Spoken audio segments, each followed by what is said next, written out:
Nós, mulheres, somos a maioria da população, mais de 51%. Nós somos a maioria dos eleitores, mais de 52%. Mas em representatividade, o número de mulheres ocupando cargos públicos eletivos ainda é bem pequeno.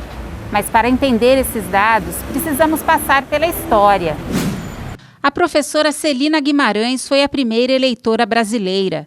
Celina requereu sua inclusão no rol de eleitores do município de Mossoró, onde nasceu, em 1927, após a entrada em vigor da Lei Estadual número 660, de 25 de outubro daquele ano, que tornava o Rio Grande do Norte o primeiro estado a estabelecer a não distinção de sexo para o exercício do voto. Artigo 17. No Rio Grande do Norte, poderão votar e ser votados, sem distinção de sexos, todos os cidadãos que reunirem as condições exigidas por esta lei. A primeira prefeita do país foi Alzira Soriano, eleita para comandar a cidade de Lages, com 60% dos votos. Tomou posse no cargo em 1º de janeiro de 1929. Em sua administração, promoveu a construção de estradas, mercados públicos municipais e a melhoria da iluminação pública. Com a Revolução de 1930, perdeu o mandato por não concordar com o governo de Getúlio Vargas. Foi a primeira prefeita eleita na América Latina. Mas o direito ao voto veio mesmo somente com o Código Eleitoral em 1932, que assegurou o direito ao voto feminino, mesmo que com limitações.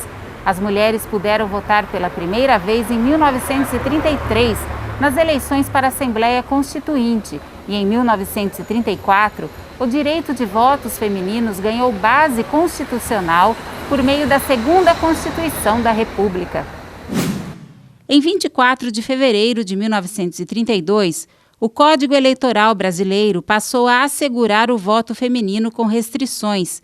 Podiam votar apenas mulheres casadas com autorização dos maridos e as viúvas com renda própria.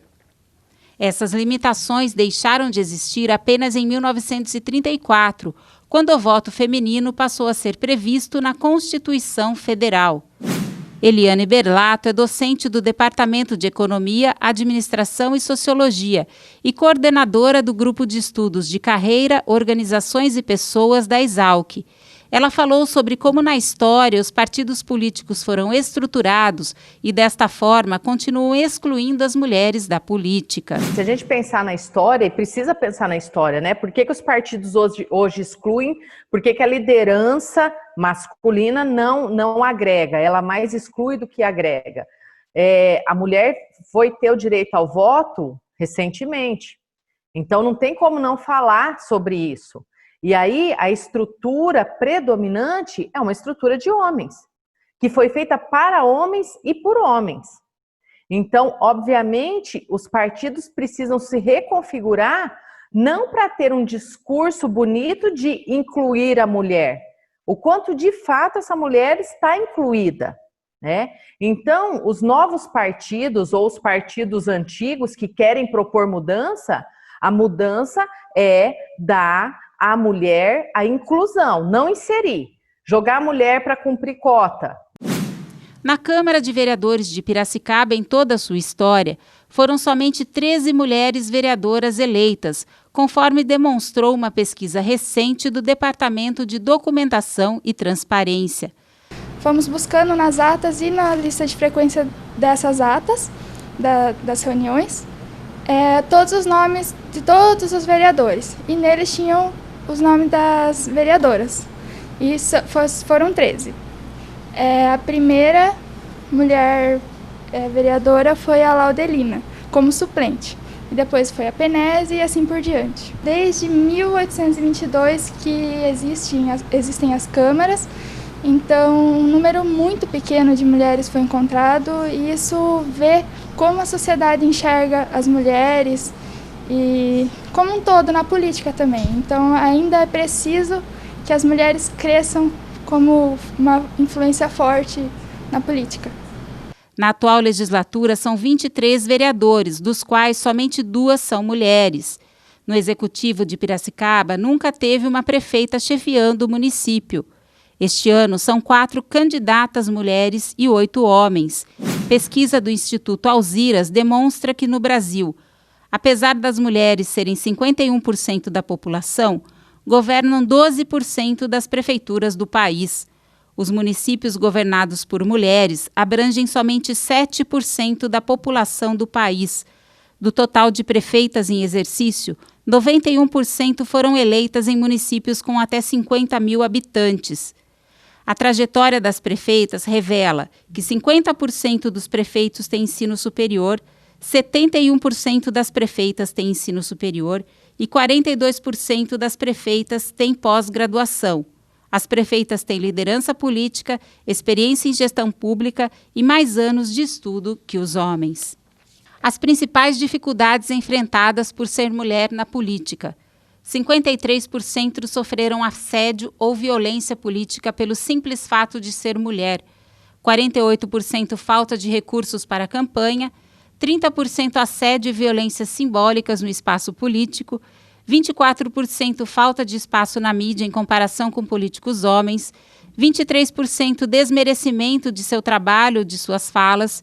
22% falta de apoio do partido ou base aliada, 22% sobrecarga de trabalho doméstico, dificultando a participação na política, e 8% falta de apoio da família. Mas por que a representatividade feminina na política é tão importante e a falta dela é preocupante? A resposta é simples, porque exclui a nossa perspectiva nas decisões.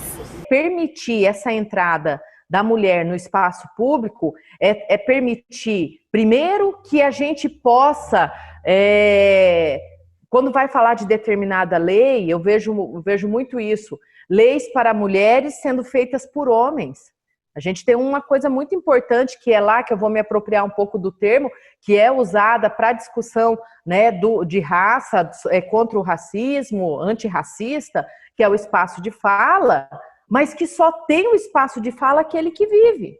Então, o homem não vai ter o espaço de fala de uma mulher, por mais que ele queira, né?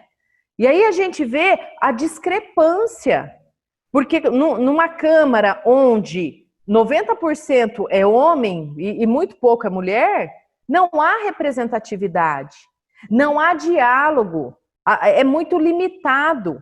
Então, nós teríamos que ter a mulher, a presença da mulher, e aí eu vou usar a mulher porque a temática é a mulher na política, né? Mas chamo junto com a mulher todas essas minorias que precisam ter voz, né? Nós estamos aí, quem vai falar dos problemas de determinada configuração? Quem vive aquele problema?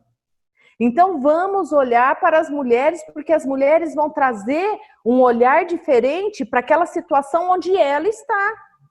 E aí, junto do homem, as coisas funcionariam muito melhor. E a minha expectativa é que as escolhas das mulheres que estão buscando a política seja de mudança para o outro, para o coletivo e principalmente para ela. Mas não para cumprir números, ou servir, né, ou servir de instrumento de manipulação para grupos de homens que tenham aí, né, que não tenham objetivos tão claros, que seja o de fazer a diferença de fato, né, e assim, eu acredito muito na política, eu acredito na mudança, mas antes disso eu preciso acreditar no ser humano que vai fazê-la.